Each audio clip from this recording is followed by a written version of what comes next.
नमस्कार दोस्तों, जय श्री राम। कैसे हैं आप सब। हमारे YouTube channel the nationalist media में आप सभी का स्वागत है। वैसे तो संविधान के बारे में हम आम लोगों को ज्यादा कुछ पता नहीं होता।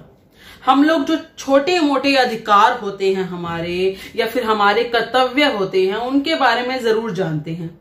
हम हैं या आप हैं या आम जितनी भी जनता है, उन सबको सिर्फ इतना ही पता होता है, इससे ज्यादा उनको नहीं पता होता।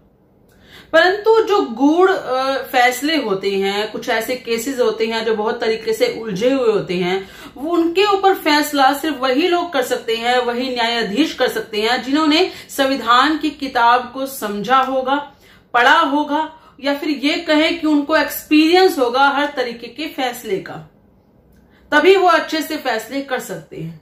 परंतु कुछ ऐसे केसेस हैं जिनके बारे में हम आप जैसे आम लोग भी बता सकते हैं कि वो फैसला गलत है या सही।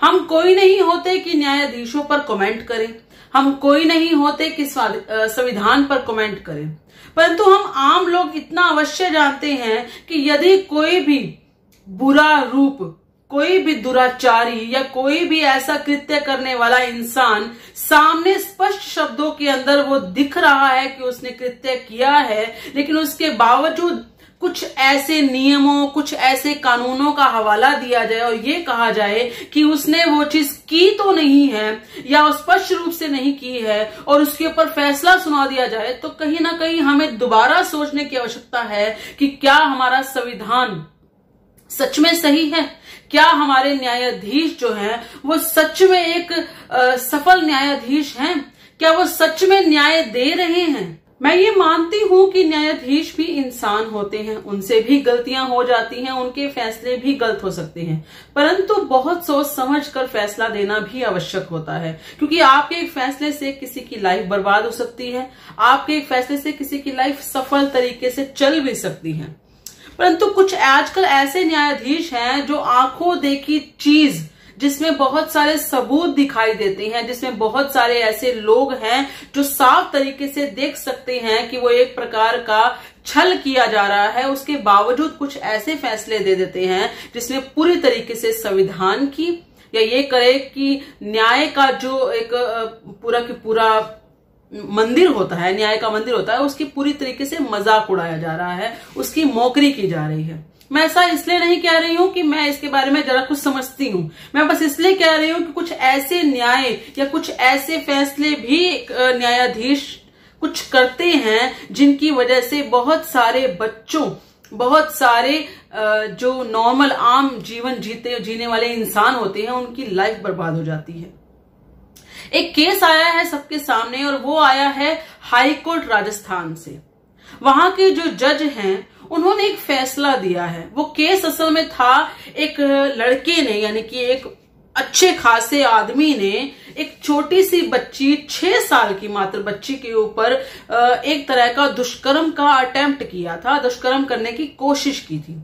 और वो कोशिश इस तरह की थी कि उस व्यक्ति ने अपने पूरे वस्त्र उतारे, अपने आप को नग्न किया, उस बच्ची के पूरे वस्त्र उतारे, उसको नग्न किया, लेकिन उस व्यक्ति ने उसके साथ किसी तरह का दुष्कर्म करता उससे पहले ही वहां के जो आसपास के गांव के लोग थे उस बच्ची को ढूंढते हुए वहां पहुंच गए, और वो व्यक्ति नग्न ही भाग गया। उसने वो दुष्कर्म नहीं किया। परंतु जब ये केस कोर्ट में ले जाया गया और जज ने फैसला दिया कि उस व्यक्ति ने दुष्कर्म तो नहीं किया, इसलिए ये केस जो है खारिज किया जाता है। हम अब सोचना ये है कि जो बच्ची है, मात्र 6 साल की बच्ची है, उसे क्या पता कि उसके साथ दुष्कर्म होने वाला है, उसे क्या समझ है कि उसके साथ कुछ गलत होने वाला है, परंतु उसे नग्न किया गया। जज का ये कहना है कि उस व्यक्ति ने उसके अंदर, उसके अंग को छुआ तो नहीं, उसके अंदर प्रवेश तो नहीं किया। यदि प्रवेश करता तो इसे कहीं ना कहीं दुष्कर्म माना जाता। सोचने की बात है, एक व्यक्ति जो पूरा नग्न हो चुका है और सामने एक लड़की के साथ कुछ करने वाला है, उसे नग्न कर चुका है, मात्र 6 साल की बच्ची है वो, और उसके साथ वो करने वाला है। इसी बीच में अगर कोई आम आसपास के लोग या गांव के लोग वहां पर आ जाते हैं और वो लड़का उस चीज से भय से भाग जाता है, वो काम नहीं करता, तो इसका मतलब इसे अटेम्प्ट माना ही नहीं जाएगा। सोचने की बात तो ये है। इससे अच्छी तो हमारी पंचायतें हैं गांव की, जो कहीं ना कहीं हर तरीके से देख कर परख कर फैसला कर देती हैं। उनके फैसले भी इससे बेटर होते हैं।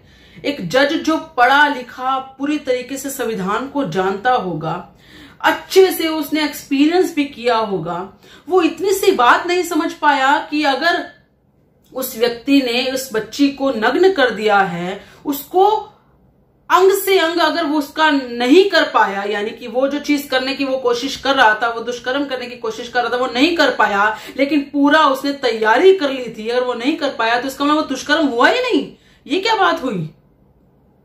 जिस देश के अंदर एक लड़की को, एक राह चलती लड़की को सिर्फ 14 सेकंड से ज्यादा घूर कर देख लिया जाए, उस पर भी केस हो जाता है, वहां पर एक लड़की को, एक बच्ची को, मात्र एक 6 साल की बच्ची को नग्न कर दिया गया और उसके साथ अटेम्प्ट करने की कोशिश की जा रही है। क्योंकि उसने अटेम्प्ट नहीं किया इसलिए वो जो आदमी है वो बरी हो जाता है, इसलिए उसको दुष्कर्म का केस माना ही नहीं जाता है, इसलिए उस केस को खारिज कर लिया जाता है। इससे बड़ी मोकरी, इससे बड़ा मजाक न्याय का नहीं हो सकता।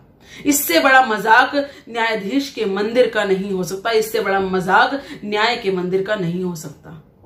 क्योंकि ये साफ दिखाई दे रहा है, ये साफ दिख रहा है कि ऐसा किया जा रहा है। अब सोच के देखिए, यही इसी स्थान पर कोई ऐसा व्यक्ति उस गुस्से में आकर उस व्यक्ति के साथ कुछ भी अनर्गल कर देता है, कुछ गलत कर देता है, जिसने ऐसा करने की कोशिश की, तब क्या करेगी? तब भी तो यही करेगी ना जजेस, यही कहेंगे कि कहीं ना कहीं उसका कसूर है और उसके ऊपर कार्रवाई करनी चाहिए। अब जब वहां कार्रवाई आप कर सकते हैं तो आप सोच कर देखिए, एक छोटी सी बच्ची के साथ ऐसा किया जा रहा है, उसके साथ इस तरह का टच किया जा रहा है, टच नहीं भी किया जा रहा मान लीजिए, लेकिन क्या आंखों से देखना एक पाप हो सकता है, लेकिन क्या कपड़े उतारना पाप नहीं है? सिर्फ जरूरी है कि उसके अंग से अंग का मिलना आवश्यक होना चाहिए, जरूरी है कि उस लड़की के अंदर उसका प्रवेश करना आवश्यक होना चाहिए। कैसी मजाक की बातें की जा रही हैं, मुझे समझ नहीं आ रहा। हमारे न्यायाधीशों को जहां पर एक सीनर के अंदर उसका फ्यूचर नजर आता है, वहां पर एक छोटी बच्ची का फ्यूचर नजर नहीं आता कि क्या वो उस मेंटल हेल्थ के साथ पूरी लाइफ जी सकेगी, क्या उसका वो मेंटल ट्रॉमा उसको तंग नहीं करेगा। जिस तरीके से उस लड़के ने उसको किडनैप किया और उसके साथ इस तरह की बदतमीजी करने की कोशिश की, क्या वो मेंटल ट्रॉमा नहीं है उस बच्ची के साथ? या हमारे देश के न्यायाधीशों को हमारी बेटियों और हमारी बच्चियों के ऊपर होने वाले जितने भी कृत्य हैं उनको वो दिखाई नहीं देते और उनकी कोई परवाह नहीं है? लग तो ऐसा ही रहा है। हाँ, हो सकता है जज ये सोच रहे होंगे कि क्या पता वो व्यक्ति चेक करना चाहता हो कि सबसे पहले ठंड किसको लगती है। मतलब लड़की को अगर नग्न कर दिया और लड़के ने खुद को अपने आप को नग्न कर दिया, तो वो चेक करना चाहता होगा कि क्या पता किसको पहले ठंड लगती है इस भरी पूरी गर्मी के अंदर। क्योंकि जिस तरीके का ये फैसला आया है और जज को ये लग रहा है कि दुष्कर्म का प्रयास जो होता है वो दुष्कर्म नहीं होता, तो उस हिसाब से तो वो लड़का यही चेक ही कर रहा होगा कि शायद लड़की को ठंड लग जाए और लड़की खुद ही आकर मुझसे चिपक जाए। यही होगा शायद प्रयास। क्योंकि ऐसे फैसले कहीं ना कहीं हमारी मानवता को और हमारे न्याय के मंदिर को दूषित कर रही है, हमारे न्याय के मंदिर को कहीं ना कहीं आहत कर रही है और बहुत बड़ा एक मजाक बनता जा रहा है अगर इस तरह के फैसले आते रहे, अगर इन पर सख्त कार्रवाइयां नहीं की गई। मैं मानती हूं कि न्यायाधीशों को जो स्थान मिला हुआ है उस पर शायद कोई कार्रवाई ऐसे नहीं कर सकता। हम आप जैसे लोग तो बहुत छोटे हैं, उस पर तो प्रधानमंत्री भी कार्रवाई नहीं कर सकते। यदि उनके ऊपर कोई कार्रवाई कर सकता है वो सिर्फ राष्ट्रपति हैं, या फिर किसी ना किसी तरीके से संविधान में कोई संशोधन किया जाए। परंतु इन सब चीजों के लिए भी बहुत बड़ा एक मैंडेट चाहिए, जो कि आज के टाइम में हमारी सरकार के पास कम है। मैंडेट है लेकिन बहुत बड़ी मात्रा में मैंडेट नहीं मिला है। इसलिए शायद इस चीज के लिए हमें इंतजार करना होगा, वेट करना होगा आगे के 5 सालों का। देखते हैं क्या होता है। बाकी आप सबका जो भी कहना हो कृपया करके अपने विचार कमेंट में जरूर बताइएगा। इस वीडियो को लाइक और शेयर जरूर कीजिएगा। धन्यवाद। जय श्री राम।